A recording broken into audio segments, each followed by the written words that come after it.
All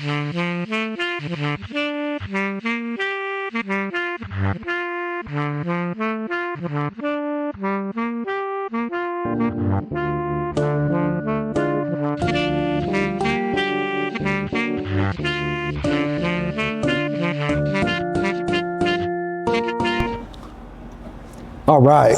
So this is my guy, Orion. You want to say your first and last name for him? Orion Krynen. He is a longtime friend, creative extraordinaire. So my idea with this is just to kind of get a little background, like where you're originally from. Yeah, I've lived here for about 24 years. I'm originally from California. I grew up there in the North Bay, grew up as a skateboarder there. Mm-hmm. And I moved here and I started, I moved here originally To Denver? To Denver, yeah. I joined AmeriCorp. Wow. So it's like the Peace Corps for America. Yeah. I was a young kid after high school. I left the house and just kind of went and did my own thing for a while. And, Well, let's start with, yeah. What was it like being a skater in the North Bay? Oh, it was epic back then. I mean, it was the 90s, you know, like the early 90s all throughout. And then it was just when things were popping, you know, like when skateboarding was kind of just starting to become more accepted with the, you know, Tony Hawk and the X Games, and, you know, people started to see like they're more like superstars in a way. But we were there for all of that, all the chaos of it too, Jackass, Big Brother, all that stuff. So yeah, it was a lot of fun growing up in that world. What gravitated you to the skate culture in general? I think it was just being a young, like kind of a street kid for a while. We were pretty, you know, not super well off like when we were younger, and I know I was just on my own. My mom was working and going to school, and I just was out in the streets anyway. And so a lot of my friends were all like 4 years older, and you know, I saw these guys skateboarding and I was like, that looks tight. You know, they're all just having fun. And it's just, you know, they're doing stuff that nobody else is doing. And I think that's what made it really attractive to me. Is I like it when people aren't just like everybody else. Like if you're doing something cool, like if you're the black sheep, I'll probably be friends with you. Yeah. Yeah. I just like creative people. And I thought it was really cool that everyone could be doing the same thing, but do it different. Sure. Yeah. And everyone brought their own style to it. And yeah, it's just a lot of fun. It was a gathering of friends, you know, that I didn't really have. I was just kind of out on the streets doing whatever I wanted to anyway. I want to go climb a tree, I'm going to go climb a tree. what I was always, you know, what attracted me to skate culture and skateboarding was what you just said, is the skateboarding part was what connected us, right? But you could come from a hip hop background, a punk background, metal, whatever. And then you got together with this like shared love of like physical expression, physical creativity through skateboarding. Yeah. And that's what brought us together. But we came from so many different worlds. Yeah, absolutely. I mean, I think that was my favorite part about it, was that there was always something to be learned, and there was always somebody who brought, you know, something new to the table. So every day was like a learning experience. It wasn't just like a bunch of the same people hanging out, because that would just be boring for me. I wouldn't be able to do it. So did you, when you skated, did you just skate for recreation? Did you ever get into competing? Yeah, like I competed a little bit, but really I just did it because it was like a physical challenge. And I think I got that from my dad. I didn't really know my dad, but I always heard that he was really good at gymnastics. Sure. So I got into gymnastics when I was younger, and I think just the learning how to do something by doing it over and over and over again until you figure it out, like creating that muscle memory, was just like, holy shit, you know, like I'm actually doing this backflip. I can just stand here and do a backflip. I never thought I'd be able to do that. Sure. And then it just, you know, from there it's like, wow, now the rest of the world is easier. I'm flexible. I have confidence in my body and in my brain. I know like that nothing's impossible. Like, let's just try it over again, try it again. They can do it, why can't you? You know, like, let's just go. It's possible. You know? It's possible. But if it was easy, everyone would do it. Yeah. You know, and so I think I just wanted to really get into like, all right, what else can I do? You know? And so skateboarding was just like, all right, well, I can take this thing and make it do things for me, and then you learn that one trick and you're like, oh my God, I spent weeks on that. And you finally get it. And now you can do it every time. I'm like, what else can I do? What else is like skateboarding to me where it's like, if I do it enough, I can get better at this and I can do it better than most, you know? So that's kind of where that went with it. And that's kind of the reason I stayed in Denver or moved to Denver is because we had great skate scene. Yeah. And just a good melting pot of people and artists and music, and they're all very tight knit in the skateboarding world. Where a minute ago you said you joined AmeriCorp. Where all did that take you? So AmeriCorp was like, being 18 years old, I lived, on my own, and I got into selling drugs and just, partying, and I just kind of lost all of it. I lost all, like, everything. I lost my money and, my car, my job, and I just was like down to $84 or something like that. And went and lived with my mom up in the Redwoods for a bit. And then one of my ex-girlfriends was like, you should join AmeriCorp. They work with nonprofits. You get to travel the world, or not the world, but the country. And you get to, you get an education award at the end for college. And I was like, that's perfect. Because, college was never a word that was really mentioned in our family. Yeah. And because there was just no way to pay for it. Yeah. So it was like, well, I can't pay for it. So if you want to go to school, that's on you.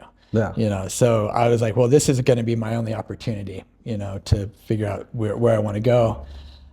So in AmeriCorp, I worked with, I did taxes for low-income families. I worked for FEMA and Red Cross for the hurricanes before Katrina. Yeah. I worked with disabled children, teaching them how to ride horses. And you did this all like kind of all over the U.S.? Yeah, all over the U.S. Just every like I think it was every 6 to 10 weeks about.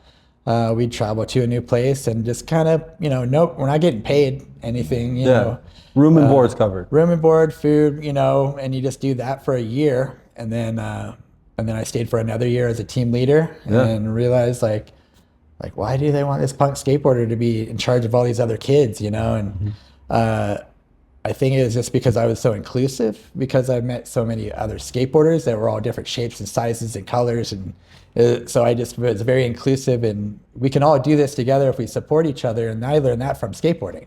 Yeah. See, I hated sports because everybody was like, in high school especially, you'd get all the shit talkers that are like, I'm better than you, and like, oh, in your face. And it was like, dude, I was raised to be nice to people. When people aren't very good, you encourage them to be better. Celebrate their victories. Yeah, totally. And that's what skateboarding was, because we all know how much work it took to get that trick in, and then you do it, and everyone just applauds and hugs you, and you're like, this is family, dude. This is what I need in my life. I like that.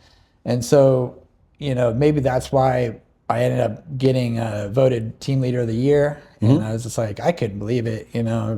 It just made me feel really good. And I was like, well, what else could I do? I never thought I would be any good at that, So, so I just traveled all over, and I worked so many different jobs, and I still just didn't know what I wanted to do. Sure. And I had this trial and error. Yeah. You got to go through it to figure it out.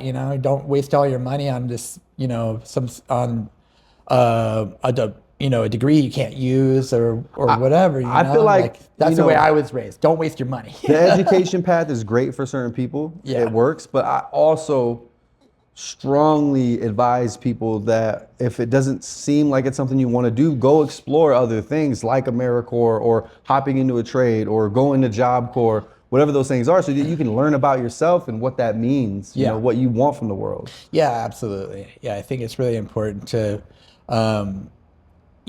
if you have an interest in it, dive into it, figure out if there's more to it. Why do people like it, or why do you like it? Is it something that makes you happy? And if that's what happens, if you find something that you really do love, you're going to end up, it doesn't matter if you make money off it or not. If you're happy, the money will come eventually. Yeah. I'm a strong believer in that. 10,000 hours, you'll get there. Yeah, totally. So I never really made money skateboarding, but I never had to pay for it. I always got free boards and clothes you learned, and stuff. You learned about limitation. Yeah. You learned the process of repeat, repeating something until you perfect it. Yes. Yeah, absolutely. I think that's what makes skateboarders or, athletes in any field how they are, Yeah. You have to try over and over and over again. And the reward is just doing it the way that you do it, not how everybody else does it.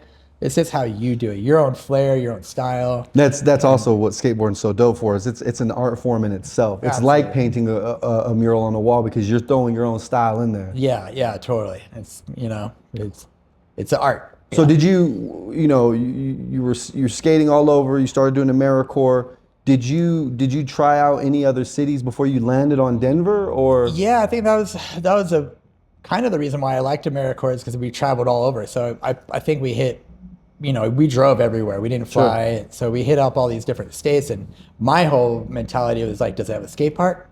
Does it have a skate park? Like, where is there good music? Is there art? Is there somewhere where I can be happy, and then I'll find a job. I'm not sure what I want to do yet, but I just want to know that there's creative people there like me, and that's what made the difference. And I was stationed here, so it's like, oh, well, we already have our stuff here. I'm not going to move back home. And so AmeriCorp was based in Denver? Yeah. It's one of the states. So that was kind of how we got here. Yeah, exactly. So I was like, well, I don't want to go live with my mom again. I'm just going to have to start all over in California. Fuck California. That place sucks, I'm like, I don't want to be there. I want to go somewhere where it's like things are different and new and, genuine. Sure. So people were like that here. People were nice, sweet, And, what did you do once you made the decision that this isn't just a checkpoint, this is where I'm going to kind of be? Like, how did you indoctrinate yourself into the city? What were the things you were doing career-wise? Yeah, I think for me, it was be a bartender. Like, that was my goal from a little kid, kind of. Like, not a goal, but I grew up in bars, as a little kid. My mom went through her phase of, alcoholism, and it wasn't pretty, but back then it was there was no babysitter, so I was able to go into the bars as like basically a tiny little guy. Yeah. I knew I was getting taller because I could see above the pool table gradually. Yeah. And it's like, but every time I went in there was always the bartender, and everyone was happy to see him. People were giving him money. The bartender was playing the music. They were like, oh, what do you want to watch on TV? Like, everyone was so happy to see that person. And for me, I was like, that's the shit right there. Like, that guy knows what he's doing, and look at all the money he's making, So I thought that would be pretty cool. And it was, so I got into, started hanging out at bars, checking it out, and worked in restaurants, worked at Chop House, and I worked in fine dining previously before, but really bartending was my style because I was a night kid, I was a little partier. I started partying and drinking when I was 11. What were some of the bars you worked at early on? Early on, oh man, so Chop House, I worked at, helped open and worked at Shag Lounge for a while. Shag. Bar Standard. They just reopened that. I don't know what it's called, but that space is something else now. I forget what it's called. I heard about that. I worked so there. Let's see, Bar Standard, Milk Bar, Living Room when that was around. And then just guest bartending shifts like Epernay and let's see, Shotguns, and then as you were bartending and you were on that course. Did it give you all of the creative access you thought it would? Was it that high horse or that place of expression that you had thought it was when you were young? In a way, because I had my my high end bartending job, and then I had my dive bar job. So it was more like we're doing fine dining, and then it was like very professional, and that's what I grew up looking at as like a career server. In Napa, where I'm from, the servers there were making $500 a night, and that's a lot in the 90s, so it's like, oh, all right. And then from there you go to San Francisco, and they're making $1,200 a night. And I was like, what? All right. So I thought the money would be really good doing that. And also I was able to be social, I was able to meet people, and I was able to be creative with drinks and stuff. But it was just, I got lost in it, because when you're younger, you're just trying to make money and figure out your life, Yeah. But then as it starts you start going on, you're like, all right, well, now what? Like this is kind of what a dead end job in a way, is. I'm not knocking bartenders at all. No. I think it's a very hard job. Yeah, it's a piece of the process. Yeah, yeah. And I mean, I did it for 12 years. So it's like, it was the best thing. I loved it. But, I think what happened was, I got a knee injury and I realized skateboarding? Yeah. And I realized how vulnerable I was because now that I tore my ACL, I was like, fuck, dude, like, can't skateboard anymore. And I'm like, now what? I'm like, you can't do that anymore. You have no way to express yourself artistically. And what are you going to do? And it was like, it was so depressing, man. Just like, it still crushes me to think about it. But then I started looking at other things like, all right, well, what else can happen? Well, you could get fired from being a bartender. Or what if you're just too old to bartend after a while? People aren't going to want to hire a 50-year-old bartender, Unless you're that's not young and outgoing and fun anymore. It's like, damn, dude, what am I doing? I'm like working really hard to have nothing to show for it. Yeah, I created some, drinks on the menu and stuff like that. That felt cool, but it's like, well, what else can I do that's going to make money and that's going to like have, an artistic outlet for myself. And that's when I started. I was dating a girl, and she's a hairstylist. She said, "You should start doing hair." And it's like, oh, that's not a bad idea, Like I've been cutting my own hair since I was a little kid. I cut all my friends' hair as skateboarders. We didn't care, just needed a haircut, and it just made sense, Food, people always need food, so I was already in that, food and drinks. But I also just needed like something else to make money that everyone needs, and that's a haircut. Everyone needs a haircut. So I was like, that's not a bad idea. So yeah, went to school, and the rest is history now. Yeah. So did you, as you were starting down that path of going to school, getting your certification in cutting hair, and then you started, did you find that it had the same fulfillment that skateboarding did, as from a creative perspective? Yeah, it did in different ways. Like everything is in my mind is skateboarding based, so it's kind of ridiculous, but it's all about how you train your brain and how you look at things. It's all about perspective. So for me, it was like, all right, well, this really sucks, because I hate going to school, or whatever. It's like, do you really hate going to school? No, I don't. I love learning, Yeah. So it's like, so stop saying you hate going to school. Yeah. Love the process. And it was like, same thing with when I went to go sign up, I was looking for just hair cutting. I just wanted to learn how to cut hair. I didn't want to do the coloring and do all the, nails. Traditional barber school. Yeah, I want to do that, but also, cosmetology is nails, waxing, skin, manicures, pedicures, facials, all that stuff. And I was like, I don't want to do all that. Like, I don't need to do all that, you know? But they had just stopped doing hair cutting, and so I had to do all that. Yeah, so now you're... So I was pretty pissed at I didn't want to do that, but then I asked myself, have you ever done that before? And I said, no, like I've never done a manicure or pedicure. I've never done nail art. I've never done makeup on somebody. And I asked myself, like, well, you might be really good at it. What if you liked it? What if you're good at it? Would you like it then? And it's like, well, yeah, I'd like it if I was good at it. Most people like shit that they're good at. Sure. And so then I just changed my brain, and I was like, give it your all. Do it the best that you know how to. And that skateboard mentality, perfect it. Do it, and don't just do it, and just have it be half-assed. Like, do your best. You never know. It could be one of those things that you're like, I had no idea I was so good at nail art, and I was, apparently. I started doing little tiny designs on people's nails and stuff. Yeah. And it was fun. So I got pretty good at all that stuff, but really when it came down to it, is just hair cutting, hairstyles, like men's hair especially.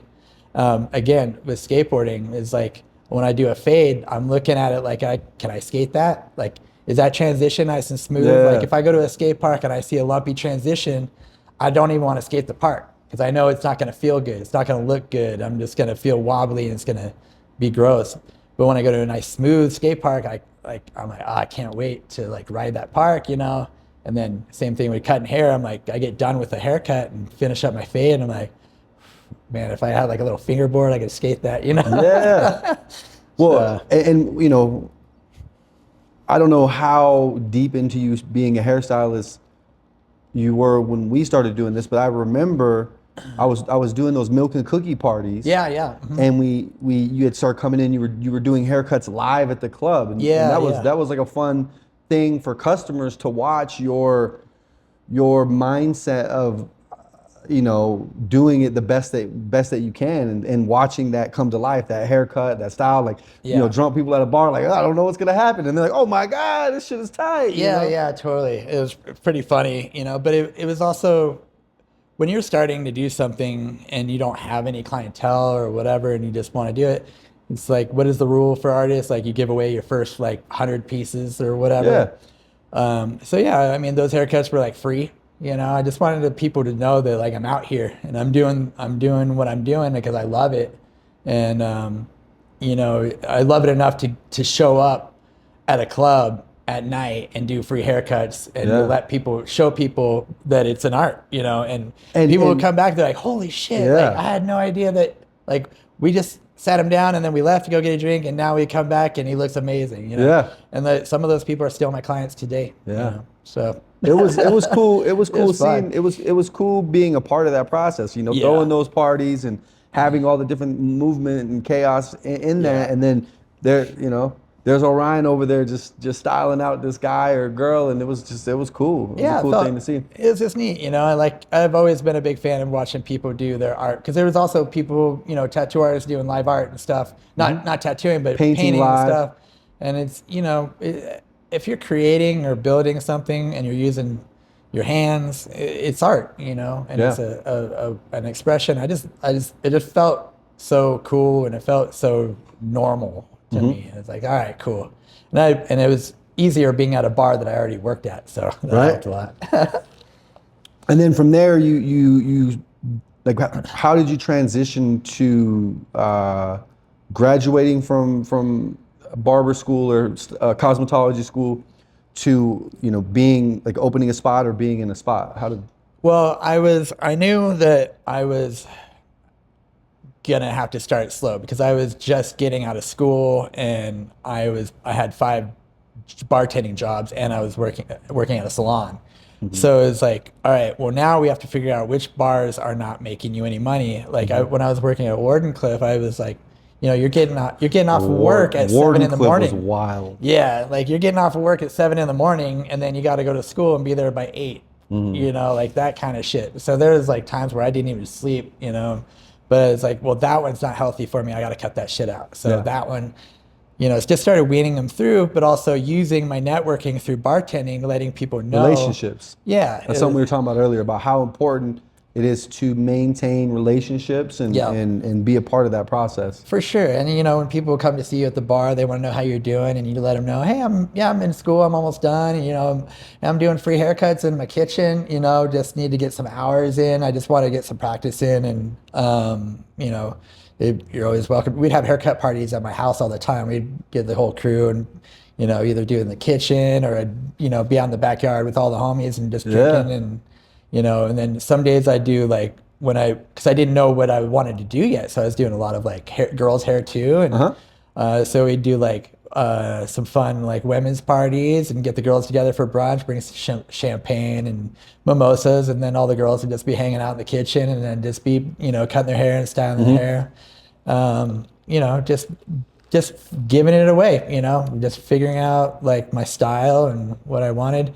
And it was nothing but support. Everyone was like, this is so rad that you're doing this. And they could see how happy I was, because it was making them happy. Yeah. You know, I think that's just a service-minded, you know, service industry-minded. Serving people. Yeah, it's just, you know, growing up alone, you know, kind of on the streets and, you know, kind of doing your own thing. It's like when you have friends that are happy to see you, it's like it's a whole different family, you know, it just makes you feel good, you know. So it made me feel good to make people feel good. So. And then eventually you took a job at a salon? Or? Yeah. And then I had a friend who had a salon, and you know, she opened it up and kind of was like, you already know how to cut hair, so we'll just jump in. And, you know, I started charging, you know, pretty low prices, and then And then from there, I went on to another salon that offered more education, and that was pretty cool. We're doing classes once a week, and I'm like, oh, this is great. And then I was a protege, and then from there, it was all right. Well, now it's time you're doing pretty good. Like, I think it's time you made your own money, and so I did.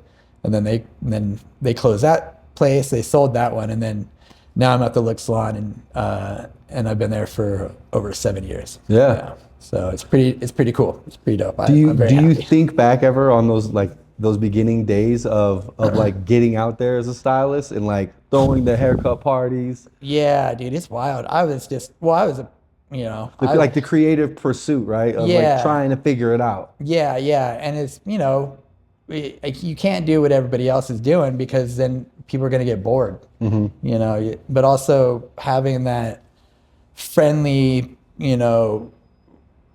bartender attitude that I've always had of just like, we all got to help each other, like people don't get it. People always think there's a catch, it's like, nah, man, just want to, the catch is that you're going to enjoy it.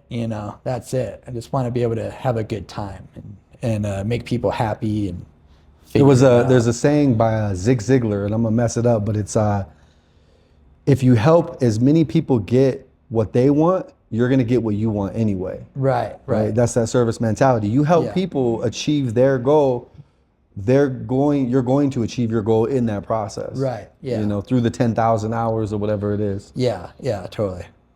So you're locked in, you're at the salon, you've been there for a while, you got great clientele, everybody's rocking with you.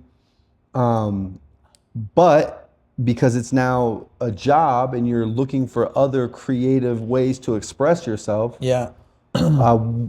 What are some of the things that you've done?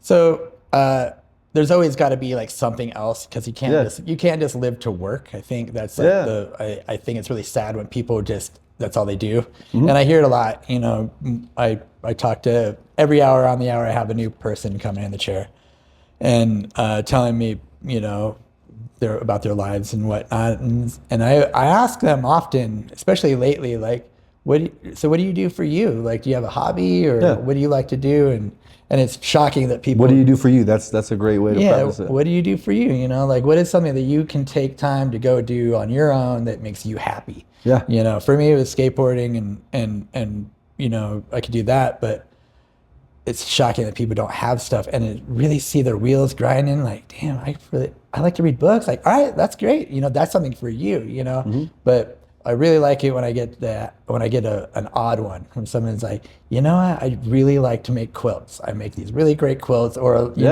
or I work with resin, and like, wow, all right. And some people just have these like little hidden arts that they do for themselves. And for me, it's the thing I've been doing for the last like year and a half is speed bag boxing. So not fighting or anything like that, but just it's called Bible style boxing. Okay. Or rhythm bagging is really the rhythm bagging. Rhythm. I like that. I like that. Yeah, because it's not. It's more of like you're not. Some people call it punch drumming, so you can hit it to music and have it replace the drums in the song. I do more of a freestyle flow, so I'm hitting from 24 different angles. And then also the rhythm part of it is just put in some headphones and you just start going, man, and you're just in your own rhythm and flowing, and then you start to figure out patterns. And it's a challenge every day because you have to learn one pattern on one side, you got to learn on the other.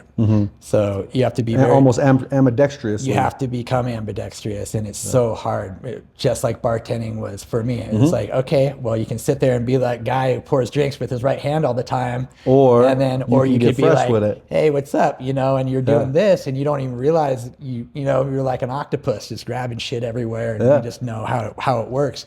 And this is the same way. So everything is going to be opposite, or is going to be kind of a flow to it. You got to figure out your rhythm, and it's every day is I can't get these like patterns out of my head, but also you can make music out of it. You can get rage out if you want to, or if you just want to relax and just be happy and just make a little slow soft beat, you can.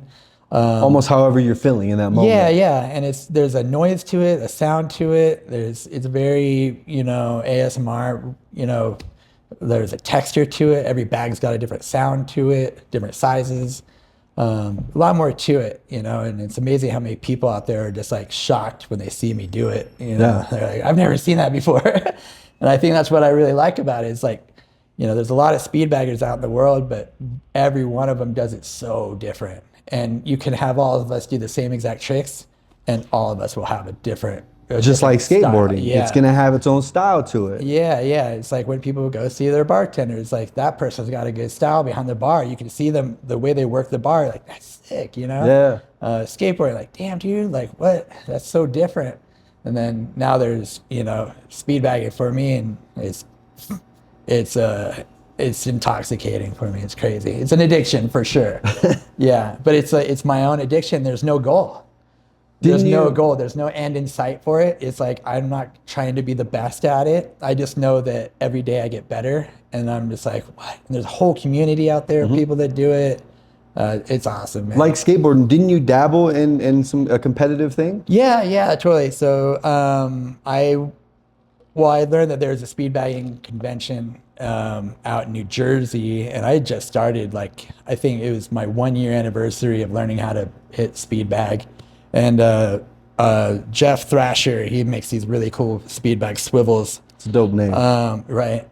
And he had mentioned to me, he's like, yeah, we have a speed bag gathering out in New Jersey every year. You should come out and check it out. It's all the world's best speed baggers. Yeah. And I'm like, that sounds awesome, because I follow some of those guys on Instagram. And so I was like, all right, well, you know, I'll go out there. And I kind of got the gist of it. They have like a couple competitions, like a fist roll. It's like how many hits you can do in a minute. And then they had like a heavy hitter one and some other stuff. So yeah, I went out there, and they had the fist roll challenge, how many punches you can do in a minute. And I was like, I'm gonna wait. I've never even tried it. Yeah, because you know, you're 1 year in, you don't even know. Yeah, there's no way to count it. I don't know, you know, unless I record it on my phone and then hit slow motion and then like count it every single one. But there's no way to do it. So I watched all these guys go in front of me that were like, you know, that I follow, that have been doing it for, you know, 20 years. Yeah. And they're hitting, you know, they got 520 in a minute. Wow. It's like 520 punches in a minute. I was like, I might as well just give them my entry fee money. Here's $20 too. Yeah. Like, good job. And then, so I wasn't even going to enter. And I was like, all right, well, I don't want to just give my money away. But then I thought to myself, like, why did you even come out here? You already told all these people that you're going to go out there and enter a competition. Yeah. Now you're not even going to try. Yeah. I was like, oh, you can't just walk away and not try.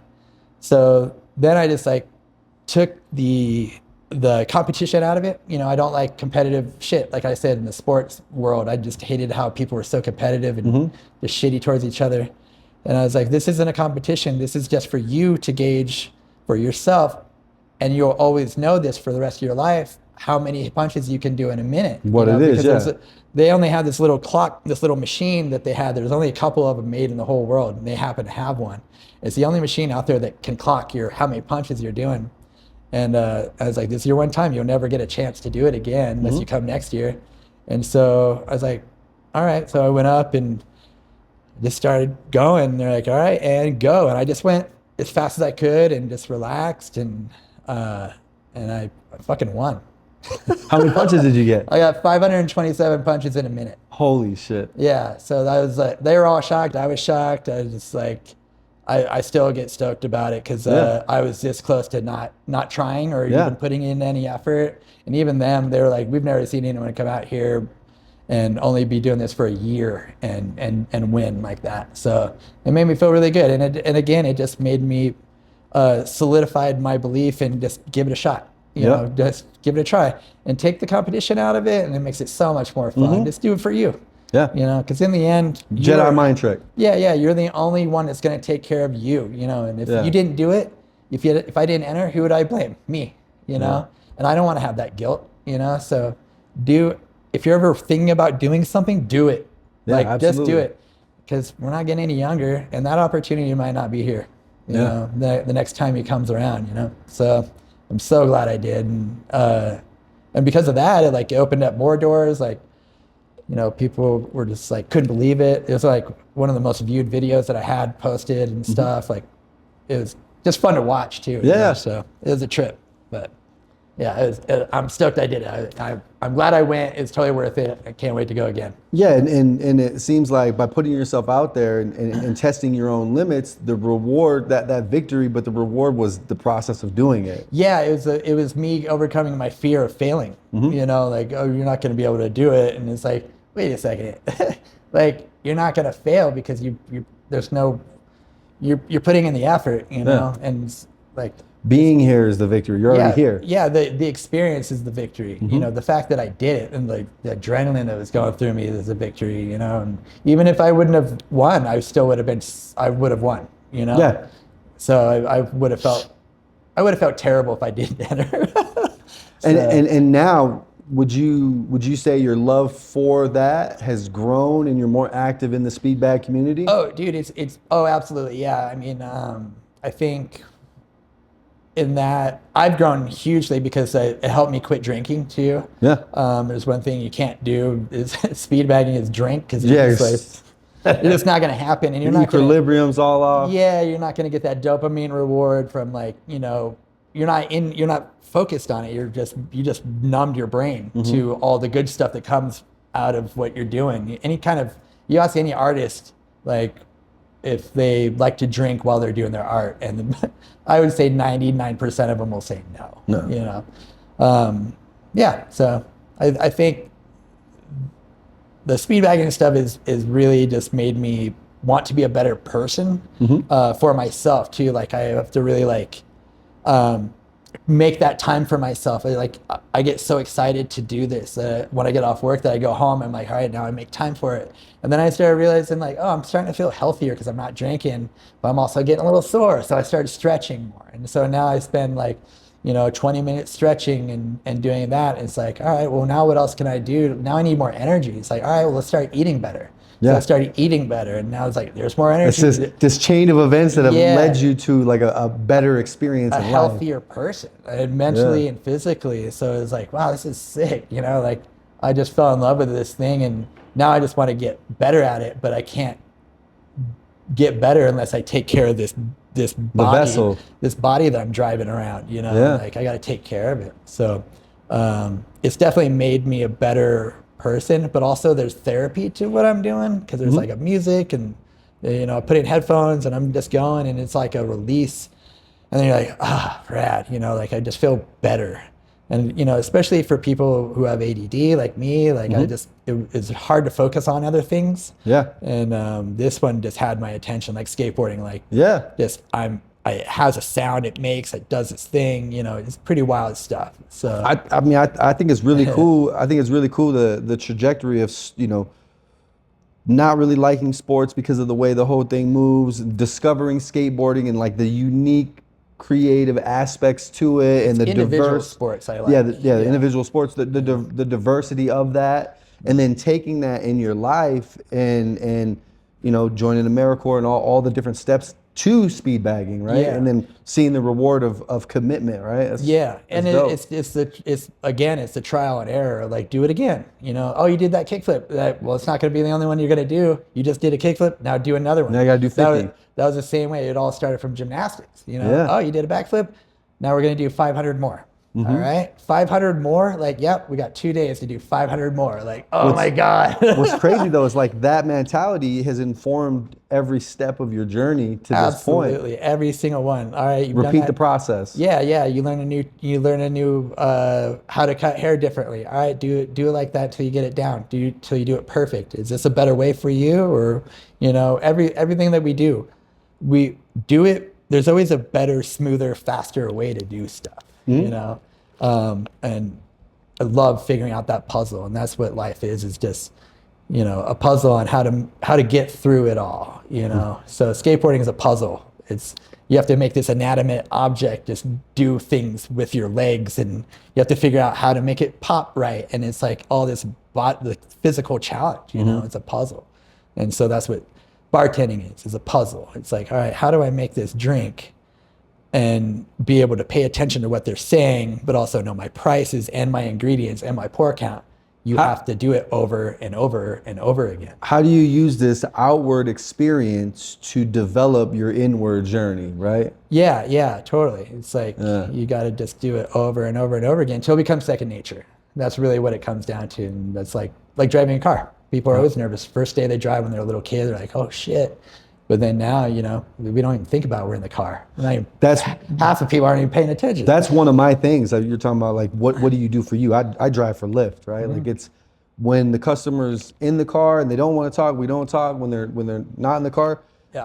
You like driving though. I like driving, but more than that, I like the interaction with people that I don't know and that I know. Like I feel like there's an intimacy that happens when you're able to engage in a conversation that maybe you're never going to see that person again. Right. And it opens up a door to communicate things that were either troubling you or you wanted to express, but for whatever reason you weren't able to. Yeah. So that's what I do. And that's led me, that journey of driving for Lyft, it partly led me to opening these shops. It contributed to me writing books. Right. It's, you know, you could draw a straight line from me giving my first Lyft ride to me having the idea of doing this, right? Yeah. Like I know so many cool people. I want to hear their story. Right? I've heard all these people I don't know's story. Yeah. And I'm like, well, I really haven't ever sat down with Orion. You know, he's never gotten in my Lyft and we haven't had an in-depth talk in the way that I would like to get to know them and kind of show the world the people that I think are special. Well, thanks, man. Yeah, I mean, in a way, we're very similar in that way because, you know, you get somebody in your car every Lyft ride that you pick up. I get somebody in my chair every hour. Yeah. So without that, with, you know, having all these outside people that are, you know, coming into my world and then we talk, now I'm just like, my brain is expanding. I'm learning new things. Every single person that comes in, I learn something new. Who introduced you, or how were you introduced to speed bagging? I think it was COVID. I think I just, you know, we all got bored. And because I remember you were doing like these dope bonsai trees. Like you were like the only person I knew on planet Earth that was like curating like very unique, specially styled bonsai trees. Right. And those were dope. I was like, man, this is incredible. Like I need to get a bonsai tree from Orion. And then I saw the speed bagging thing kind of come out, and I was like, man, this guy has a really cool approach to expressing himself. He's not scared to do stuff that most people wouldn't even think of doing. Right. Yeah. I think the bonsai stuff was really fun because it was something I could do at home, and you know, we're all stuck at home at COVID and stuff. Like couldn't do much, and I just really had a lot of respect for living art. You know, and that's what bonsai trees like. Just wanted to know more about it, and they just every time I see one, I get excited. I don't know what it is. I'm just like, oh, look at that! It's fucking cool, you know. And want to make some. So I ended up buying some, and then I started just watching every video I could and just go down my rabbit hole. Like I'm a hobbyist, you know. Yeah, but absolutely. I also want to know that if I'm making something or building something, I want to have the best tools because you're only as good as your tools, and I want to have the most knowledge. I want to make sure that what I'm doing is correct and right, and also it's going to last for a long time. Yeah. And so that was a lot of fun because then you get to take all this knowledge that you gained and put it in this tiny little tree, and then you get to look at it, you know, and it's just, and then, or give it away or, you know, sell it, and ended up selling a bunch. I ended up making like $1,100 in like a month or two, just selling bonsai trees. Yeah, it's pretty fun. And then, so anyway, I was also just getting really bored with not being physical too, because I couldn't be outside, no skateboarding, no riding bikes.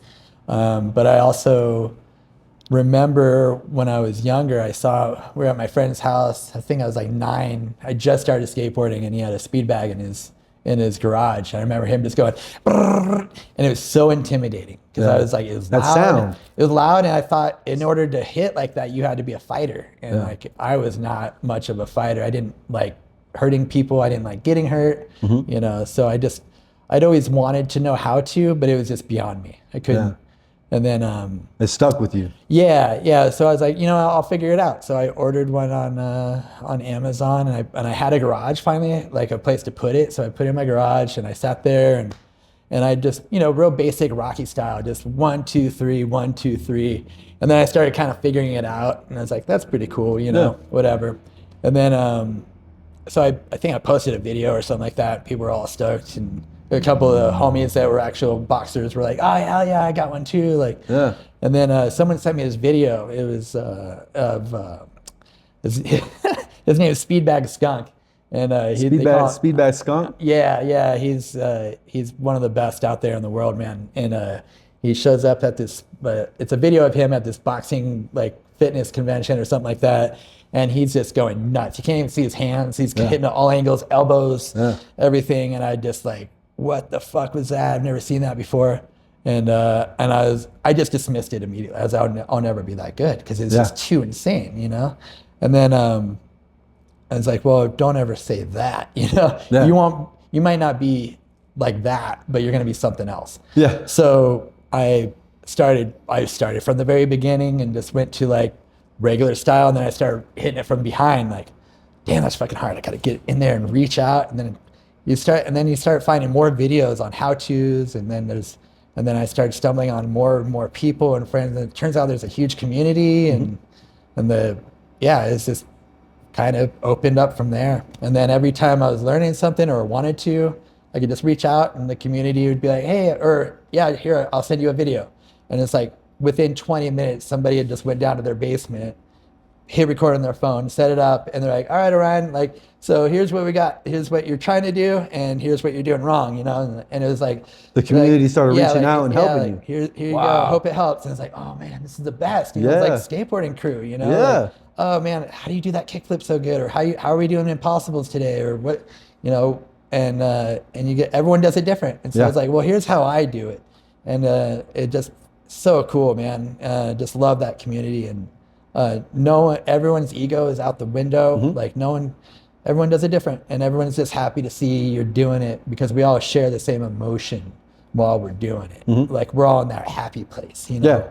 So it's pretty cool to share that. Has the speed bagging thing, has it informed your professional stuff, like the stylist stuff? Yeah, it's really funny because like are you a better stylist now because of speed bagging? Not necessarily with the dexterity, but just having something that you're passionate about, is it contributing to? Yes, absolutely. Like, so I feel like if I didn't have something that I was so happy to do outside of work, I wouldn't be as happy at work. Yeah. You know, we all have to have that thing that we do outside of work that we love to do. Yeah. Luckily for me, I'm a rare case because I love what I do, and like I get stuck. Like some people come in, I'm like, fuck yeah, I can't wait to cut their hair because I know it's so pleasing to me. Like even then, I would say my experience with you, you know, as you've cut my hair for many years, since you've really gotten into the speed bagging thing, I've noticed your energy while cutting the hair is like freer. Like you seem to be in a happier state. Not that you were unhappy before, but like even more. Like I've noticed that, and that's something I just want to bring up. Yeah, thank you. I appreciate it. You know, and I feel like I'm a better person for it. You know, and eating healthier, you know. But also, there's a community out there of people that. A lot of the speed baggers out there are have a lot of trauma, you know, out there, and so there's really, you know, a lot of PTSD, a lot of veterans, you know, former military that use it for to help with their PTSD and ADD. You know, you get that loud pop, pop, pop, pop, pop, and you know, instead of it getting to you, you're in control of the pop, pop, pop. You know, and it's also very soothing for some, and so it just felt good to like feel good. And it's like, all right, well now what else can I do? And so I started that, and then I was like, well, you're a hobbyist and you like to do shit, like why don't you turn yourself into a hobby? And so then I was like, all right, I'm starting to feel good, I'm starting to eat good, I'm starting to, you know, I'm doing ice baths and stuff, and you know, that felt amazing. I still do that. And then I just turned myself into this little hobby project, you know, like, all right, monitor how you feel, and then do something, and then see how you feel after. Is it worth it? Is this something you want to keep doing? Is there a reward to it? Is it dangerous? Does it hurt you? And so I just started studying who I am and perfecting your experience. Yeah, it's perfecting me this time. And I've never done that before. I've always tried to perfect skateboarding, try to perfect bartending, try to perfect hair, try to perfect all this. And then I was just shocked at myself for how how far I've gone in just giving myself trying and not giving up and putting in the effort. And it's like, well, now let's see what else we can do. But I'm also older now. I don't party like I used to. I don't have the energy. And now I'm like, oh, I fucking hurt all the time. I'm like, well, I don't want to hurt anymore. And it's like, well, you're probably hurting because you're not eating well, or you're hurting because you went out drinking, or whatever. And it's like, let's figure it out. So I turned myself into a hobby, and I started making time off, like Mondays, like go get a massage, dude. When's the last time you got a massage? Go go do a sauna, do an ice, go meditate, try that out, see if that works for you. I've never done that before, And then I started doing this like self-care stuff. I started having more beautiful people in my life that were like, hey, I've noticed that you're doing this. You want to come try this? And like, I went out and checked out some ayahuasca retreats and, I just want to see what's in here, see what else is going. I want to unlock everything in this body. I was saying this earlier. I feel like whatever we're doing in the physical version of experience or existence, the physical reality, it's a tool to inform the inward journey, right? And I think that's, as we go down this, we start out young, skateboarding or rapping or whatever we're doing, and that leads us to this place, this leads us to that, and we're using the different things in our experience to get us to this higher plane. And the higher plane being like with you and like a hobbyist on your body. Now you're really perfecting what the experience of Orion is. Yeah. And that's full circle, right? Yeah. Yeah. It's just so neat because, a lot of people don't realize that your brain and your body are so, they're different, like I've noticed from when I was a little kid that like, I'd kind of wake up and be like, oh, these are my hands, and like, it takes me a while to register. Like, for a while, I'd look at myself in the mirror, and it took me a minute to realize that was me. There were two different things. Yeah, I was like, oh, you're just like it's kind of trippy. Like I'm just driving this body around. You're in this vehicle, like, I can do that, but my brain doesn't feel like it's like I don't know. It's hard to explain, But once you realize that, like, oh, this brain, and you're given this vessel to you have to take care of it, or it's going to go to shit pretty quick, Then the experience goes to shit. Yeah, and then all those things that you used to love and that made you happy, you can't do those anymore. So really, the hobbyist part of turning myself into a hobby is to keep doing, to be able to make myself happy with all the cutting hair and speed bagging, and I'll get on a skateboard and roll around a little bit, but after all the knee surgery, I can't. These days, I just cruise. I'm the same way. I'm just cruising around the city. I just still love the sound of it. It feels me too. Without the sound and the process. Yeah. What's next? Like, what do you got? How are you driving the speed bagging thing? Are you doing any more hair care development? Like, what's next for Orion? I just right now, I think. Or are you just in a groove right now? Right now, I've kind of hit like I'm at a peak right now. Yeah. And I'm loving it. So I'm just kind of enjoying that moment. Hell yeah. Of like, I definitely have a lot of gratitude, and I've been really focusing on that. And it's just crazy because if I took like 10 years ago, if I had a glimpse or a snapshot of my life now, what it will become, I'd be fucking stoked. You know what I mean? Like, I'm hyped. Oh, like when I look at it, I'm like, dude, I have a fucking bomb ass girlfriend. Yeah. I have 2 dogs. I have a career that is like not even a job really. I love it because it's not work. It is a job, but it's not work for me. Yeah. I'm physically able to like do stuff. I'm sober. I'm like clear headed, and I'm just lucky.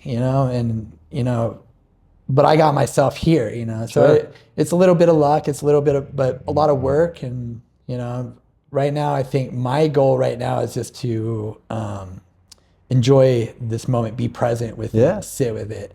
And then when problems do arise, it's just so much easier to tackle it, because, it's just, again, it's another puzzle. Why is this bothering me? Then the problem becomes fun. Yeah, exactly. Like now when you have obstacles that you can step out of it and like really dissect it and experience the problem or the solution in a way that's you can enjoy it. Yeah. If you deconstruct it, like, why is this making me so angry? Yeah. Why am I letting this make me angry? And then it's all about, oh, well, I don't need to be angry about this. All right, cool. And if you can control your emotions like that, you can control your life. Yeah. You know, you don't let other outside shit bother you. You know, if you got an issue, and yeah, you got to have those issues in life. You know, it's got to suck to appreciate the good. You know, Yeah, if absolutely. everything's good all the time, it's just then it gets boring.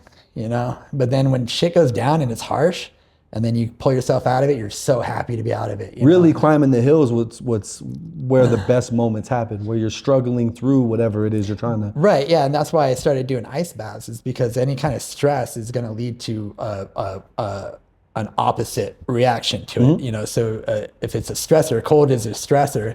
So if I'm putting myself through the worst physical and mental stress that I could possibly put myself through in the beginning of the day, Yeah. the rest of the day is a piece of cake. So I Light got work. people cutting me off in traffic, like, whatever, dude, like, no Yeah. big deal. That doesn't even bother me anymore. But Yeah. also, if they're cutting me off in traffic, you can get pissed off about it and be like, whatever, dude, but maybe they got to poop.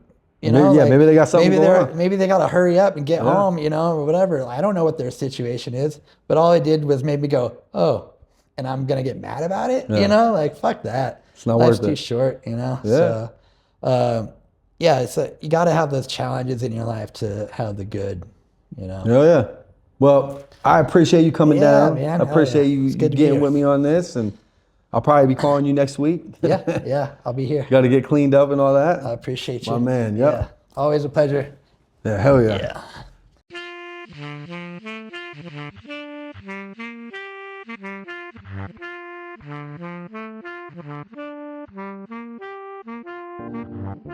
Yeah.